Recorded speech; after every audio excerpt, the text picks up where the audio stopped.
ನಮಸ್ತೆ ಟಿವಿ 20 ಕನ್ನಡ ವಾಹಿನಿಗೆ ಸ್ವಾಗತ. ಮಾನ್ವಿ ತಾಲೂಕಿನ ಆಲ್ದಾಳ್ ಗ್ರಾಮದಲ್ಲಿ ಕುಡಿಯುವ ನೀರಿಗಾಗಿ ಹಾಹಾಕಾರ ಸೃಷ್ಟಿಯಾಗಿದ್ದು ಸಮಸ್ಯೆ ಬಗೆಹರಿಸುವಂತೆ ಇಒ ಖಾಲಿದ್ ಅಹಮದ್ ಸಾಹೇಬರಿಗೆ ತಿಳಿಸಿದ್ರು. ಜನರ ಮನವಿಗೆ ಸ್ಪಂದಿಸಿದ ವೇಸ್ಟ್ ಅಧಿಕಾರಿ ಅಂತ ಆಲ್ದಾಳ್ ಗ್ರಾಮಸ್ಥರು ಲೇವಡಿ ಮಾಡಿದ್ದಾರೆ. ರಾಯಚೂರು ಜಿಲ್ಲೆಯ ಮಾನ್ವಿ ತಾಲೂಕಿನ ಆಲ್ದಾಳ್ ಗ್ರಾಮದಲ್ಲಿ ನಿತ್ಯವೂ ನೀರಿನ ಸಮಸ್ಯೆ ಇದ್ರೂ ಇಒ ಖಾಲಿದ್ ಅಹಮದ್, ಪಿಡಿಒ ಶಾರದಾ ಹೋಗಾರ್ ಸರ್ಕಾರದ ಸಂಬಳ ತಿಂದ್ರು ಜನರ ಪರವಾಗಿ ಸೇವೆ ಮಾಡಿದ ಅಧಿಕಾರಿಗಳು ಅಂತ ಗ್ರಾಮಸ್ಥರು ಕಿಡಿಕಾರಿದ್ದಾರೆ. ಸರ್ಕಾರ ಕುಡಿಯುವ ನೀರಿಗಾಗಿ ಕೊಟ್ಟ ಅನುದಾನ ಯಾರ ಪಾಲಾಗಿದೆ? ಆಲ್ದಾಳ್ ಗ್ರಾಮದಲ್ಲಿ ಕುಡಿಯುವ ನೀರಿಗಾಗಿ ಜನ ಪರಿತಪಿಸ್ತಾ ಇದ್ರು ಕೂಡ ಇಒ ಖಾಲಿದ್ ಅಹಮದ್ ಮಾತ್ರ ಜನರಿಗೆ ನ್ಯಾಯ ನೀಡುವ ಅಧಿಕಾರಿಯಲ್ಲ, ಇವರು ರಾಜೀನಾಮೆ ಕೊಡಬೇಕು ಅಂತ ಆಗ್ರಹ ಮಾಡಿದ್ದಾರೆ. ಸುಮಾರು 6 ತಿಂಗಳಿಂದ ಕುಡಿಯುವ ನೀರಿಂದ ಏನು ಸಮಸ್ಯೆ ಇತ್ತು ಆಲ್ದಾಳ್ ಗ್ರಾಮದಲ್ಲಿ, ಆ ಸಮಸ್ಯೆ ಇನ್ನೂ ಯಾವುದೇ ಥರ ಅಂತ ಒಂದು ಹಂತಕ್ಕೆ ಬಂದು ನಿಂತಿಲ್ಲ. ಏನಪ್ಪ ಅಂದರೆ ತಾಲೂಕಾ ಇವು ಆಗಿರ್ತಕ್ಕಂಥ ಖಾಲಿದ್ ಅಹಮದ್ ಅವರಿಗೆ ಈಗೇನು 1 ತಿಂಗಳ ಹಿಂದೆ ಅವರಿಗೆ ಮನವಿ ಪತ್ರವನ್ನು ನೀಡಿದ್ವಿ. ಸರ್, ನೀವು ಕುಡಿಯುವ ನೀರಿಂದ ಈ ಥರ ಆಗಿದೆ ಅಂತ. ಅವ್ರು ಯಾವುದೇ ಥರ ರೆಸ್ಪಾನ್ಸಿಬಲ್ ಇವತ್ತಿಗೂ ಇಲ್ಲ. ಶಾರದಾ ಹೋಗಾರ್ ಪಿಡಿಒ ಅವನೇ ಮಾತು ಕೇಳಲ್ಲ ಇವದು. ಹಾಗಾಗಿ ಆಲ್ದಾಳ ಜನ ನೀರಿಂದ ಎಷ್ಟು ಸಮಸ್ಯೆ ಅನುಭವಿಸ್ತಿದ್ದಾರೆ ಅಂದರೆ ಕುಡಿಯುವ ನೀರಿಂದು ಅತ್ಯಂತ ಇದಾಗಿದೆ. ಖಾಲಿದ್ ಅಹಮದ್ ಇಒ ಚೇರ್ನೆ ಕುಂದ್ರಕ್ಕೆ ನಾಲಾಯಕ್ ಮನುಷ್ಯ. ಜನರಿಗೆ ಸ್ಪಂದನೆ ನೀಡಲಿಕ್ಕಂಥ ಅಧಿಕಾರಿ ಜನರಿಗೆ ಸ್ಪಂದನೆಗೋಸ್ಕರ ಇರ್ಬೇಕು. ಅವ್ನು ಸ್ಪಂದನೆ ನೀಡೋಕ್ಕಾಗ್ತಾ ಇಲ್ಲ ಅಂತಂದರೆ ತುಂಬ ಚೆನ್ನಾಗಿ ಅನಿಸ್ತದೆ ಅಂತ ಹೇಳ್ತಾ ಇದ್ದೀನಿ. ಈ ಸಮಯದಲ್ಲಿ ವಿಡಿಯೋಗಳೇ ಅವ್ರ ಮಾತು ಕೇಳಿಲ್ಲ ಅಂದರೆ ನಮ್ಮ ಜನಸಾಮಾನ್ಯರಿಗೆ ಏನು ಅವರು ಸ್ಪಂದನೆ ನೀಡ್ತಾರೆ? ನಮ್ಮ ಪ್ರಾಬ್ಲಮ್ನ ಈ ಸಮಸ್ಯೆನ ಏನು ಬಗೆಹರಿಸ್ತಾರೆ? ಬರೀ ಫೋನ್ ಮಾಡಿದರೆ ಬ್ಲಾಕ್ ಲಿಸ್ಟಲ್ಲಿ ಆಗ್ತದೆ ಎಲ್ಲ ನಂಬರು, ಒಂದು ಸಲನೂ ರೆಸ್ಪಾನ್ಸ್ ಇಲ್ಲ. ನಾಳೆನೇ ಬಂದು ಬಗೆಹರಿಸ್ತಪ್ಪ ಅಂತ ಶಾರದಾ ಹೋಗಾರ್ ಪಿಡಿಒ ಎಲ್ಲ ಊರಿನ ಜನರ ಮುಂದೆಲ್ಲ ಹೇಳಿದ್ರು. ಇವತ್ತಿಗೆ 1.5 ತಿಂಗಳಾಯಿತು, ಆ ಊರು ಮುಖ ನೋಡಿಲ್ಲ ಆಲ್ದಾಳು. ಜನರು ಯಜಮಾನರು ಇರ್ತಾರೆ, ಹಿರಿಯರು ಇರ್ತಾರೆ, ವಯಸ್ಸಾದವ್ರು ಇರ್ತಾರೆ. ಅವ್ರು ಇನ್ನೂ ಅಲ್ಲಿ ಎಷ್ಟು ಕಷ್ಟ ಆಗ್ತಿದೆ ಅಂದರೆ ಅದು ಹೇಳೋಕ್ಕಾಗಲ್ಲ, ಅಷ್ಟು ತೊಂದರೆ ಅನುಭವಿಸ್ತಾ ಇದ್ದಾರೆ. ಖಾಲಿದ್ ಅಹಮದ್ ಈಗ ಆಲ್ರೆಡಿ ತಹಸೀಲ್ದಾರ್ ಹತ್ರ ಮತ್ತೆ ಬಂದಿದ್ವಿ, ವಾಯ್ದವ್ರು ಸರ್ ಬರ್ತು ಅಂತ ಹೇಳಿದ್ದಾರೆ. ಅವರು ಏನು ಮುಂದಿನ ಏನೈತೆ ಅಂತ ನೋಡ್ಬೇಕಿದೆ. ಇಲ್ಲಿಗೆ ಸಮಸ್ಯೆ 6 ತಿಂಗಳಾಯಿತು. ಅಲ್ಲ ಸರ್, ಏನಂತಂದ್ರೆ ಈಗ ಅವರಿಗೆ ಮನವಿ ಕೊಟ್ರಿ ಅಂತ ಹೇಳಿದ್ರಿ ಮತ್ತು ಪಂಚಾಯತಿಗೆ ಮನವಿ ಕೊಟ್ರಿ ಅಂತ ಹೇಳಿದ್ರಿ. ಯಾಕೆ ಅವರು ನಿಮ್ಮ ಸಮಸ್ಯೆ ಬಗ್ಗೆ ಸ್ಪಂದಿಸ್ತಾ ಇಲ್ಲ? ಸ್ಪಂದಿಸ್ತಾ ಇಲ್ಲ. ಈಗ ಮನವಿ ಕೊಟ್ಟು ಸುಮಾರು 1.5 ತಿಂಗಳಾಯಿತು. ಊರಿಗೆ AWನ PDOನ ಎಲ್ಲ ಕಳಿಸಿ ನಾಳೆ ಪಾಯಿಂಟ್ ವಿಸಿಟ್ ಮಾಡಮ್ಮ, ಅದೇನಾಗುತ್ತೆ ಪಾಯಿಂಟ್ ವಿಸಿಟ್ ಮಾಡಿ ಚೆಕ್ ಮಾಡು, ಒಂದು ಹೊಸ ಪಾಯಿಂಟ್ ಹಾಕಕ್ಕೆ ಏರ್ಪಾಡು ಮಾಡು ಅಂತ ನಮ್ಮ ಮುಂದೆ ಆಶ್ವಾಸನೆ ಕೊಟ್ಟ. ರಿಸೀವ್ಡ್ ನಮ್ಮ ಹತ್ರ ಇದೆ.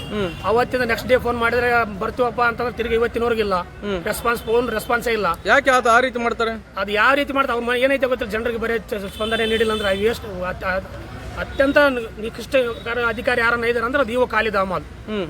ಯಾಕೆ ಹಂಗ? ಮತ್ತೆ ಆಡಳಿತ ಅಧಿಕಾರಿಗಳ ಇದ್ರು ಕೂಡ ಅದೇ ಸರ್ಕಾರ ಸಂಬಳ ತಿಂದು ನಾಚಿಗಿಲ್ಲ, ಮಾನ ಮರ್ಯಾದೆ ಎಲ್ಲ ಇಲ್ಲ. ಸರ್ಕಾರ ಸಂಬಳ ತಿಂದು ಜನರ ಸಮಸ್ಯೆ ಬಗೆಹರಿಸಕತ್ತಿರೋದು. ಜನರ ಸಮಸ್ಯೆಗೆ ಪರಿಹರಿಸಕ್ಕಾಗಿಲ್ಲ ಅಂದ್ರೆ ಮನೆಗೆ ಹೋಗಿ ಬಿಟ್ಟು ಕೆಲಸ ಬಿಟ್ಟು ರಿಸೈನ್ ಮಾಡಿ ಹೋಗ್ಬೇಕು. ಆ ಜಾಗಕ್ಕೆ ಇನ್ನೊಬ್ರು ಬರ್ತಾರ, ಅವ್ರು ಏನಂತ ಬಗೆಹರಿಸ್ತಾರ. ಯಾರು ಸರ್? ಖಾಲಿದ್ ಅಹಮದ್ ಇವು. ಮತ್ತೆ ಈಗ ಹೆಂಗ ಸರ್ ನಿಮ್ಮ ಸಮಸ್ಯೆ ಕೇಳೋರು ಯಾರು? PDO ಅಂತೂ ಶಾರದಾ ಹೋಗಾರಾಗಿ ಫೋನ್ ಅಂತೂ ರೆಸ್ಪಾನ್ಸೇ ಇಲ್ಲ. ಆಯ್ತಪ್ಪ ಮಾಡ್ತಪ್ಪ ಅಂತ ಎರಡೇ ಮಾತು. ಯಾಕೆಂತ ಕೂಳಿಗೆ ದಂಡ ಹಾಕಿ PDO ಸುಮ್ಮನೆ ನಾಲಾಯಕ. ಒಂದು ನೀರಿನ ಸಮಸ್ಯೆ ಬಗೆಹರಿಸಕ್ಕಾಗಿಲ್ಲ ಅಂದ್ರೆ ಇವ್ರು ಜನರಿಗೆ ಏನು ಸ್ಪಂದನೆ ನೀಡ್ತಾರ? ಕುಡಿಯ ನೀರಿನ ಸಮಸ್ಯೆ ಸರ್. ರಾತ್ರಿ ನೀರು ಹಿಡಿತಿದ್ದೀವಿ, ಆದರೂ ಗೊತ್ತಿಲ್ಲ ಸಮಯ ನೀರು ಬರ್ತಾ ಇಲ್ಲ. ಹಂಗಾಗಿ ನೀರಿನ ಸಮಸ್ಯೆ ಆಗ್ಯದ. ಮೇಡಮ್ನವ್ರು ಕೇಳಿದ್ರೆ PDO ಶಾರದಾ ಮೇಡಮ್ ಅವರು ಕೇಳಿದ್ರಿಗೇನ ಅವ್ರು ಏನಂತಾರ, ರಿಸೀವ್ ಕೊಟ್ಟಿದ್ದೀವಪ್ಪ, ತಹಸೀಲ್ದಾರಿಗೆ ಕೊಟ್ಟಿದ್ವಿ, ಇವ್ರಿಗೆ ಕೊಟ್ಟಿದ್ದೀವಿ ಅಂತ ಹೇಳ್ತಿದ್ದಾರೆ ಸರ್.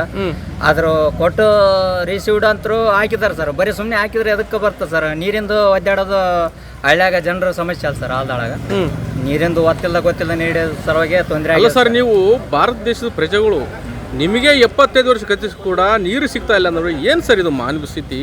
ಈ ಒಬ್ಬ ಅಧಿಕಾರಿಗಳು ಏನು ಮಾಡ್ತಾರ, PDOಗಳು ಏನು ಮಾಡ್ತಾರ, ಇಒ ಖಾಲಿದ್ ಅಹಮದ್ ಅವ್ರು ಏನು ಮಾಡ್ತಾರೆ ಸರ್? ಮತ್ತೆ ಏನು ಮಾಡೋಕ್ಕಾಗಲ್ಲ ಸರ್, ಸಾಮಾನ್ಯ ಜನರ ಪರಿಸ್ಥಿತಿ ಇದೆ ಅದ ಸರ್. ಮತ್ತೆ ನೀವು ಓಟ್ ಹಾಕ್ತಿರಲ್ಲ ಸರ್, ಲೈನ್ ನಿಂತ್ಕೊಂಡು ಓಟ್ ಹಾಕ್ತಿರಿ, ನೀವು ಇನ್ನೂ ಇದುವರೆಗೆ ಆಯ್ತು ನೀರು ಸೌಲಭ್ಯ ಪಡ್ತಾ ಇಲ್ಲ ಅಂದ್ರೆ ಏನಿದು ದೇಶದ ಪರಿಸ್ಥಿತಿ ಸರ್? ಬಡವರಾಗಿ ಹುಟ್ಟಿವಿ ಸರ್. ಬಡವರಾದ್ಮೇಲೆ ನೀರು ಮತ್ತೆ ನೀರಿಂದು ಈಗ ಊರುಗಳಲ್ಲಿ ಈಗ ಆಲ್ದಾಳ ಗ್ರಾಮದಲ್ಲಿ ನಾವು ಕೇಳೋದೇನಂತಂದ್ರೆ ಬೀದಿ ವ್ಯವಸ್ಥೆ, ನೀರಿನ ವ್ಯವಸ್ಥೆ ಮತ್ತೆ ಕುಡಿಯೋ ನೀರಿನ ವ್ಯವಸ್ಥೆ ಇಷ್ಟೇ ಕೇಳೋದು ಸರ್. ಇದಕ್ಕೋಸ್ಕರ ಬಡ್ದಾಡಕತ್ತೀವಿ. ಅದಾದ್ರೆ ನೀರಿನಂತರ ಅವ್ಯವಸ್ಥೆ ಆಗಿದೆ ಸರ್. ಮತ್ತೆ ಹಿಂಗಾದ್ರೆ ನಿಮ್ಮ ಪರಿಸ್ಥಿತಿ ಹೆಂಗ್ರಿ? ಏನು ಮಾಡೋದು? ಜನಸಾಮಾನ್ಯರ ಪರಿಸ್ಥಿತಿ ಇದೆ ಸರ್. ಬಡವರಾಗಿ ಹುಟ್ಟಿದ ಮೇಲೆ ಹಿಂಗೆ ಒದ್ದಾಡ್ಬೇಕು ಸರ್. ಅಲ್ರಿ, ನೀವು ಬಡವರಾಗಿ ಹುಟ್ಟಿವಿ ಅಂತಂದ್ರಿ, ಸ್ವತಂತ್ರ ಬಂದದ, ಸಂವಿಧಾನ ಕಾನೂನು ಜಾರಿ ಇದೆ, ನೀರಿಲ್ಲ ಅಂತ ಹೇಳ್ತಾ ಇದ್ರಲ್ಲ, ಹೆಂಗಿದು? ಅದನ್ನ ಕೇಳೋರು ಯಾರಿಲ್ಲ ಸರ್. ಯಾರಿಲ್ಲ? ಯಾಕಿಲ್ಲ? ಇದಲ್ರಿಗೆ ಹೇಳಿದ್ವಿ ಸರ್, ಮನವಿ ಪತ್ರನು ಕೊಟ್ಟಿವಿ ಸರ್. 10 ಸರ್ ಮನವಿ ಪತ್ರ ಕೊಟ್ರು ಏನು ಅದ್ರ ಬಗ್ಗೆ ಆಕ್ಷನ್ ತಗೋತಾ ಇಲ್ಲ ಸರ್. ಹಂಗಾಗಿ ಇದಾಗಿದೆ ಸರ್. ಅಂದ್ರೆ ನೀವು ನೀರಿಲ್ಲದ ಸತ್ರು ಕೂಡ ಪರವಾಗಿಲ್ಲ ಅಧಿಕಾರಿಗಳಿಗೆ? ಮತ್ತೆ ಮೊನ್ನೆ ಕರೆಂಟ್ ನಮಗೆ ಹಿಡ್ದಿತ್ತು ಸರ್. ಬಿಫೋರ್ ಕರೆಂಟ್ ಹಿಡ್ದು ಇದಾಗಿತ್ತು, ಒಂದು 5 ನಿಮಿಷ ಆದ್ರೆ ಸ್ಪಾಟ್ನಾಗೆ ಓದ್ತಿದ್ವಿ ಸರ್. ಅಂದ್ರೆ ಅಧಿಕಾರಿಗಳು ಜನರು ಕಾಪಾಡೋರಲ್ಲ, ಜನರು ಸಾಯಿಸೋರ ಇವರೆಲ್ಲ. ಅಧಿಕಾರಿಗಳು ನಿರ್ಲಕ್ಷ್ಯತನ ಸರ್, ನಿರ್ಲಕ್ಷ್ಯದಿಂದ ಒಂದು ಜೀವನ ಹೋಗ್ತಿತ್ತು. ಹಂಗಾಗಿ ಇದಾಯ್ತು, ಏನೋ ಬೈ ಚಾನ್ಸ್ ಕರೆಂಟ್ ಇದಾಯ್ತು ಸರ್. ಕರೆಂಟ್ ಇದಾದ ಸರ್, ಈಗ ಉಳಿದಂಗೆ. ಸೈಯದ್ ಖಾದರ್ ಬಾಷಾ, ಟಿವಿ 20 ಕನ್ನಡ, ಮಾನ್ವಿ.